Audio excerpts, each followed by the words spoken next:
اب میں اس شریف کی اس مقدس تقریب میں دعوت خطاب دیتا ہوں جناب عبداللہ بن معیز صاحب کو. جناب عبداللہ بن معیز صاحب.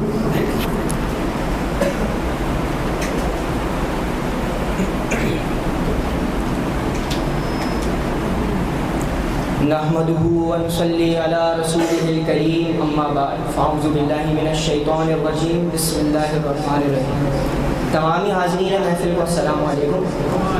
آج جس بابرکت ہستی کے عرس کے موقع پر ہم لوگ یہاں پر جمع ہیں، سب سے پہلے تو ہمیں یہ اپنی خوش نصیبی سمجھنا چاہیے کہ اللہ تعالیٰ نے ہمیں توفیق عطا کری کہ ہم یہاں پر موجود ہیں اور اس محفل سے استفادہ حاصل کریں. سب سے پہلے تو میں چند باتیں کہنا چاہوں گا جناب قبلہ حضرت صدیق دیندار صاحب کی تعریف کے اندر کہ اللہ والے کی جو خصوصیت ہوتی ہے وہ خصوصیت ہی یہی ہوتی ہے کہ اس کو پہچانا ہی اس کے وصال فرمانے کے 100 یا 200 سال بعد جاتا ہے. آپ کسی بھی اللہ والے کو اٹھا لیں، کوئی بھی اللہ والا ایسا نہیں ہے کہ جس کی زندگی کے اندر اس کی عزت کی گئی ہو. ہم داتا صاحب کی مثالیں لیتے ہیں، ان کی زندگی حیات کے اندر کوئی انہیں ایک کپ دودھ کا بھی نہیں پوچھتا تھا، لیکن اگر آج ہم دیکھتے ہیں تو لوگوں نے ان کے مزاروں پہ کتنی بھینسیں باندھی ہوئی ہیں، لیکن ان کا مزار بھی 100-150 سال بعد جا کے بنا. تو ابھی تو حضرت صاحب کا 71واں عرس ہے، تو ابھی تو خیر اور بھی ٹائم ہے، لیکن حضرت صاحب کا ایک جسے آپ کرمات میں کہہ سکیں یا ایک قول کہہ سکیں جس کو دنیا پہلے تو نہیں جان پائی لیکن اب جانتی ہے اور مانتی بھی ہے، جو کہ میرا ذاتی تجربہ بھی ہے. بچپن کے اندر ہم ایک قول سنا کرتے تھے، حضرت صاحب ایک الہام سنتے تھے غزوہ ہند سے متعلق کہ غزوہ ہند ہوگا، اور جب ہم اپنے بچپن میں یہ بات کسی کے سامنے کیا کرتے تھے یا بولا کرتے تھے تو لوگ مذاق اڑاتے تھے کہ یار غزوہ ہند تو ہو چکا، محمود غزنوی کر چکے اور پہلے بھی ہو چکا، اب جو ہے وہ نہیں ہو سکتا. لیکن الحمدللہ اگر آج آپ بچے کو بھی غزوہ ہند سے متعلق پوچھیں گے تو وہ تیار بھی ہے اور اس بات کو مانتا بھی ہے. تو یہ معجزہ ہے حضرت صاحب کا. اگر کوئی آج کے دور میں پوچھے کہ بھائی کون تھے یا کیا تھے، اللہ والے کا سب سے بڑا کمال یہ ہوتا ہے کہ وہ اپنے مرید کو بھی اللہ کے قریب لے کر آتا ہے اور ایک اللہ والا بناتا ہے، نہ کہ ہاتھ چومنے کے اندر اور اپنی خدمت کے اندر لگاتا ہے. اور اللہ والا صدیق دیندار صاحب اگر آپ مبلغین کو اٹھائیں، میرے دادا محترم سعید بن وحید صاحب، ان کے بھائی حبیب بن وحید صاحب، اور ایسے بہت سارے مبلغین ہیں جن کو اگر آپ دیکھیں تو آپ بولیں گے کہ ان کا یہ عالم ہے تو ان کے پیر کا کیا عالم ہوگا، اور پیر کا جب یہ عالم ہے تو ان تمام پیروں کے سردار نبی اکرم صلی اللہ علیہ وسلم کا کیا عالم ہوگا، جن کی آج تعریف کے اندر میں تھوڑی بہت باتیں کرنا چاہوں گا. اگر آج ہم دیکھا جائے کہ ہمیں رسول اللہ کریم صلی اللہ علیہ وسلم کی طرف سے کتنا دور کیا جا رہا ہے. ایک تو یہود و نصارہ کی سازش ہو گئی جو کہ ازل سے اب تک چلتی رہے گی کہ بھائی یہود و نصارہ نے سازش کر کے ہمیں دور کر دیا، یہ کر دیا، وہ کر دیا. لیکن اگر آج ہم اپنے آپ کو ٹٹولیں، اپنے آپ کے اندر دیکھیں، تمام مسلمانوں کے جتنے بھی فرقے ہیں آپ سب کو اٹھا لیں. اگر آج آپ دیوبندی فرقے کے پاس بیٹھتے ہیں، یہ کوئی میں ان کا اختلاف یا وہ نہیں کر رہا لیکن میں حقیقت بیان کر رہا ہوں، اگر آج آپ دیوبندی فرقے کی کسی بھی محفل کے اندر بیٹھتے ہیں تو ان کا ٹوٹل یہی بیان ہوتا ہے کہ بس انسان پیچھے مڑا نہیں اور موت کے فرشتوں سے لینے پہنچے ہوئے. ہر ایک چیز ان کی ایسی ہوگی جو آپ کو کمفرٹ زون کے اندر، کمفرٹ زون سے مراد آپ کو ایک آرام دہ چیز پرووائڈ کرے گی کہ نماز کے بعد 70,000 مرتبہ یہ چیز پڑھ لو، 50,000 مرتبہ یہ چیز پڑھ لو، آپ کی بخشش ہوگی، آپ کے تمام کام ختم. یہی آپ بریلی مسلک میں آ جائیے تو 24 گھنٹے یہی لگتا تھا کہ صحابہ کرام جو ہے وہ صلاۃ و سلام پڑھ رہے ہوتے تھے، جھنڈے لے کے گلیوں میں گھوم رہے ہوتے تھے یا مسواک کر رہے ہوتے تھے. یہی آپ اہل تشیع فرقے کے اندر آ جائیں تو ہر وقت غم حسین، غم کربلا، وہ کبھی بھی ہمیشہ وہ غم منائیں گے غم حسین کا، لیکن وہ یہ نہیں سوچیں گے حسین کا غم کیا تھا، حسین کیوں آئے ہندوستان کے اندر، کیوں آئے، کہ جس کو علامہ اقبال فرماتے ہیں میرا رب کو آئی ٹھنڈی ہوا جہاں سے میرا دیس وہی ہے، میرا وطن وہی ہے. یہ چیز کیوں نہیں بیان کرتے؟ لیکن آج ہم لوگوں کو اتنی آرام طرف بنا دیا گیا. کبھی بھی آج آپ مجھے کوئی بات بتا دیں کہ آپ کسی بھی محفل میں بیٹھے ہو، دیندار انجمن کی محفل کے علاوہ، جہاں پہ آپ کو جہاد سے متعلق بتایا جائے. آج ہے ہم میں سے کوئی کہ اگر کل جہاد کا اعلان ہو جاتا ہے تو ہم میں سے کتنے لوگ ہیں جو اٹھ کے جائیں گے جہاد کے لیے یا جہاد کو سپورٹ کریں گے؟ کیونکہ ہمیں بتا دیا گیا کہ جہاد اکبر جہاد بن نفس ہے. اب اس جہاد بن نفس کو ہم نے جو پکڑ لیا ہے وہ ایسا پکڑ لیا ہے کہ اب ہم جہاد بن سیف کی طرف آتے ہی نہیں ہیں. جہاد بن سیف کی طرف نہ آنے کا نتیجہ کیا ہوا؟ آج کشمیر کے اندر 72 سال ہو گئے. روز بہنیں مائیں نکل کے بولتی ہیں کہ کیا پاکستانی فوجیں آ گئی، کیا مسلمانوں کے اندر محمود بن قاسم محمود غزنوی نہیں رہے؟ وہ بھی تو بیٹھ سکتے، وہ بھی تو اگر محمود بن قاسم بھی اگر بیٹھ جاتے، محمد بن قاسم بھی اگر بیٹھ جاتے عرب کے اندر، وہ بولتے ہیں بھائی میرا کام تھوڑی ہے، سندھ کے اندر جو گورنر ہے وہ دیکھے گا. یا بھی دنیا کے حالات ہمارے سب سے مزے کی بات یہ، جب غزوہ تبوک کی طرف رسول کریم صلی اللہ علیہ وسلم جاتے ہیں تو رسول کریم صلی اللہ علیہ وسلم صحابہ کرام سے پوچھتے ہیں کہ کیا ہمیں تبوک کی طرف جانا چاہیے؟ تو صحابہ کرام بولتے ہیں یا رسول اللہ آپ خالی تبوک کی بات کرتے ہیں، آپ کیسر و کسریٰ کے ساتھ جنگ چھیڑ دیں. آپ کیسر و کسریٰ کے ساتھ جنگ، اس وقت کیسر و کسریٰ کا مطلب یہ ہے کہ آج اگر پاکستان جنگ کی بات کرتا ہے تو ایک بیک وقت امریکہ اور روس دونوں کو ایک ساتھ جنگ کرے گا. یہ بات یا تو کوئی پاگل ہی کر سکتا ہے یا باقی کوئی اللہ والا کر سکتا ہے. یہ وہ لوگ تھے جن کی وجہ سے آج ہم بھی مسلمان ہیں. آج اگر آج دیکھا جائے رسول کریم صلی اللہ علیہ وسلم کی ناموس کو کتنا باریک مسئلہ بنا دیا گیا. ابھی حال کے اندر ہی فرانس کا معاملہ اٹھا تھا، بہت زور و شور ہوا فرانس کی پروڈکٹس جو ہے وہ بائیکاٹ کرو، یہودیوں کی پروڈکٹس بائیکاٹ کرو، ہمیں استعمال ہی نہیں کرنا چاہیے. ہمارے رسول کے بارے میں انہوں نے یہ بات فرمائی. معاملہ ٹھنڈا ہوتا گیا. اب اس حد تک ٹھنڈا ہو گیا ہے کہ جس کی مثال میں آپ کو ایسے دیتا ہوں کہ لو کا ایک بسکٹ ہے، لو کمپنی فرانس کی ہے. ابھی ٹی وی کے اوپر کیا اشتہار چل رہا ہے کہ لو کے جتنے بسکٹس خریدیں کوڈ اسکریچ کریں کروڑوں پتی بن جائیں گے. لوگ زیادہ لو کے پروڈکٹس لیں گے. کہاں گئی حب رسول؟ کوئی بولنے والا نہیں اس کے اوپر. جو بیچارے بولنے والے تھے ان کو آپ نے رستے سے ہٹا دیا. وہ اب ہمارے اندر موجود نہیں ہے. جو بیچارے ناموس رسالت کے اوپر اٹھے تھے ان کو آپ نے سائڈ پہ کر دیا. پھر اس کے بعد ایک ایڈ آتا ہے کیڈبری ڈیری ملک کا. بظاہر کیڈبری جو ہے وہ ان کی برانڈ ہے، یہودیوں کی، فرانس سے تعلق نہیں ہے. لیکن جو اصل یہود و نصارہ کی سازش ہے، یہ یہود و نصارہ کی سازش نہیں ہے جو عام طور پر ہمیں بیان کی جاتی ہے. یہود و نصارہ کی سازش کیا ہے کہ اس ایڈ کے اندر ہمیں دکھایا جاتا ہے کہ ایک بچی، آپ لوگوں نے دیکھا ہوگا کہ ایک بچی اپنے ماں کے ساتھ ایک اسٹور میں جاتی ہے، اس کی ماں کی سالگرہ ہوتی ہے. اب اس کے پاس پیسے نہیں ہوتے کہ وہ چاکلیٹ لے سکے تو وہ اپنے ہیئر کیچر وغیرہ بندے وغیرہ سب نکال کے ان کو دیتی ہیں شاپ کیپر کو اور ان سے چاکلیٹ لے لیتی ہیں اور پھر وہ اپنی والدہ کو دیتی ہیں اور والدہ بھی خوش ہوتی ہیں.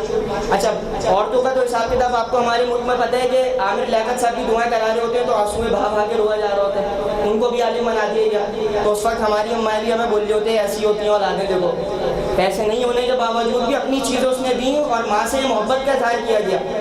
ایڈ ہو گیا، لوگ خوش ہو گئے. لیکن اس کے پیچھے کی آئیڈیالوجی یا اس کے پیچھے کا مائنڈ سیٹ کسی نے سمجھا کہ یہودیوں نے سب سے پہلے تو ہمارے اسلام نے ہمیں کیا چیز بولی ہے کہ اگر ایک چیز ہم ہماری استطاعت سے باہر ہو یا ہم افورڈ نہیں کر سکتے ہو تو ہم نہیں لیں، اس طرف ہی نہ جائیں نا.